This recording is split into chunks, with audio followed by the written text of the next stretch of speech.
Una well done o. My name na Dr. Toyin. Today we go discuss wetin dem dey call constipation. But before I continue, just make sure say you pause dis video. If to say you never subscribe, e get one button for bottom of dis screen wey say subscribe. Make sure say you go touch am now. After you don touch am, oya come back come watch the video. Una don come back abi? As I dey talk before, today we go discuss constipation. You go ask say wetin be constipation? Make I tell you.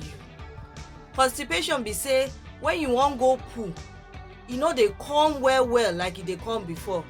That is to say, maybe you dey do am every 2 days, now you dey come do am every 4 days. Or if to say you wan do am, the thing come hard, you no fit do am well, na im be constipation. Some other people come talk say if you dey do am less than 3 times a week, that one sef na constipation. Make you understand this thing well, so I go come show you one picture wey go let you understand how poo suppose be. E get how oyibo for Bristol come put poo for class when dem dey call Bristol stool chart. The type 1 be say the poo come hard well like rabbit poo. Type 2 be say e come be like grape when dem gather together. Type 3 come be like mouthpiece, come be like horn. Type 4 come be like sausage, come smooth.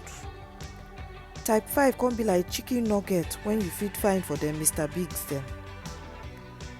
Type 6 come be like ogi or pap, come soft.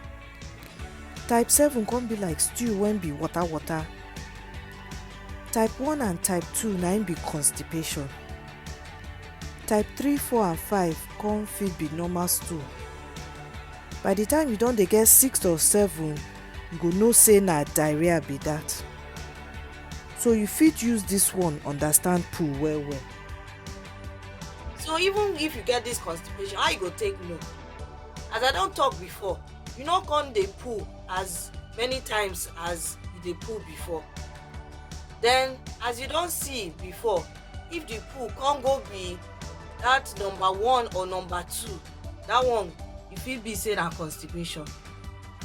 Sometimes too, when the poo, you go come see blood for the top of the poo. Sometimes constipation dey cause am, and wetin dey cause that one be say as e hard, na im go dey wound inside the belle, na im make blood dey come. Sometimes sef, even if you get the constipation, you go come still see some water. You know wetin? Make I explain wetin that water be. As you fit see with the picture on the left, when you wan pass stool, e go dey inside the rectum, you come dey push, but then the valve for bottom dey tight, so the poo no go fit comot until you ready. But as you fit see the one on the right, when you get constipation, the stool go hard, so you no go fit comot. Then go come make the rectum make the thing swell.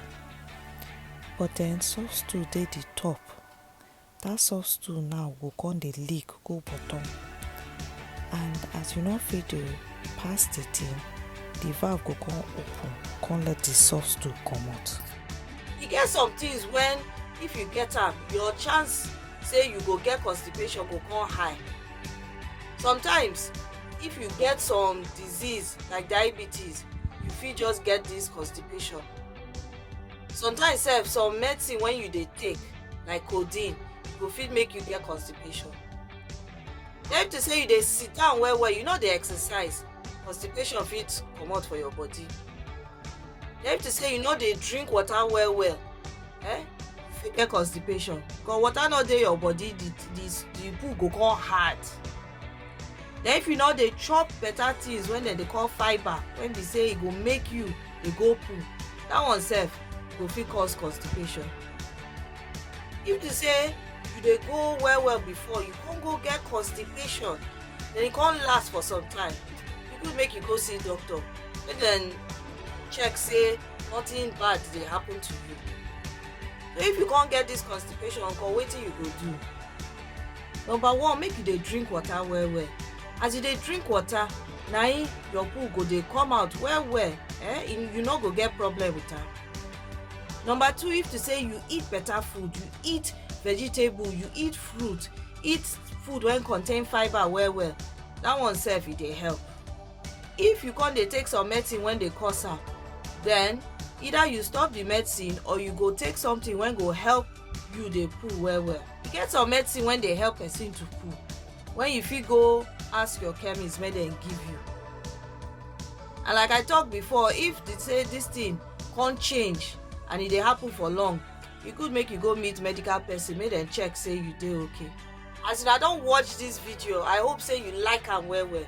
If you like am, make you go call your friend, your sister, your everybody, say come watch this video. And then no forget that button for down wey say subscribe, make you touch am.